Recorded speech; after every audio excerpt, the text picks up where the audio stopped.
a Chipotle lime mayo. For this recipe, we're going to need light mayo. You can also use mayo with olive oil. Both of them have the same amount of calories. Chipotle peppers and adobo sauce. Make sure they come in the sauce. You can usually find those at any market, and a lime.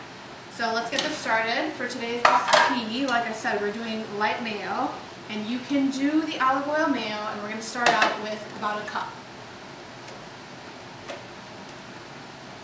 Both the light and the olive oil mayo have half the fat and half the calories of regular mayo, so it's a real big saver on the calories without really sacrificing taste so much.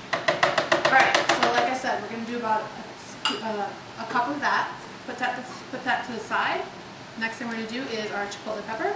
We're going to grab one pepper only. If you want it to be spicier, I would say add another pepper at the end of your recipe when you've actually tasted it, to make sure you do want to have it spicier, because chipotle peppers really can be a little sneaky, and the heat can catch up to you without you really noticing.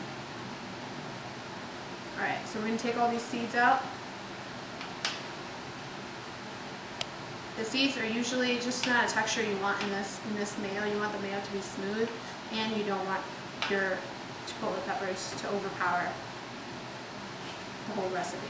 Alright, so I'm going to give this a rough chop, and we're going to add this right into our mayo mixture. Okay, and once that's in there, we're going to use the juice of half a lime. We already have a lime cut up here. We're going to add that to our mayo and chipotle peppers.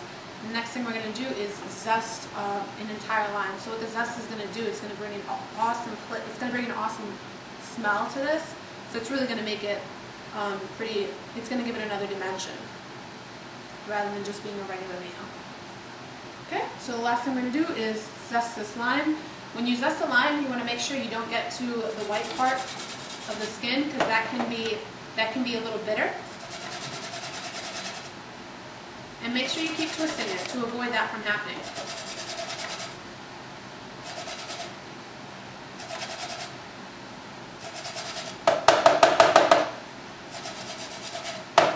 So if you guys don't have a food processor at home, what you can do is just give the chipotle pepper a rough chop yourself and just mix the ingredients together.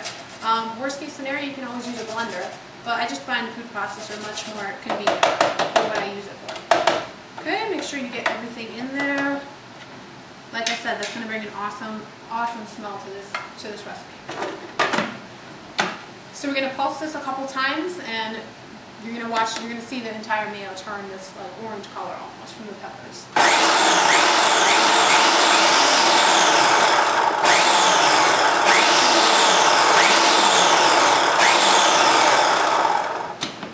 Awesome. Okay, we're going to go ahead and take the blade out. Be careful with that. And this recipe is good to go. So once you taste this, if you feel that it's too spicy, you can add in more mayo. If you want a little bit more spice, go ahead and add that extra pepper that we discussed.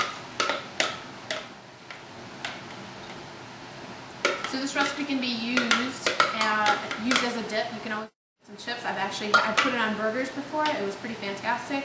Another fantastic idea would be to put it on a whole wheat turkey sandwich.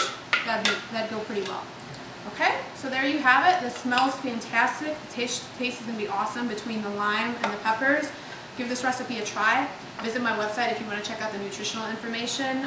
It's going to be qunootshirafi.com, and you can see many more recipes. Come back soon.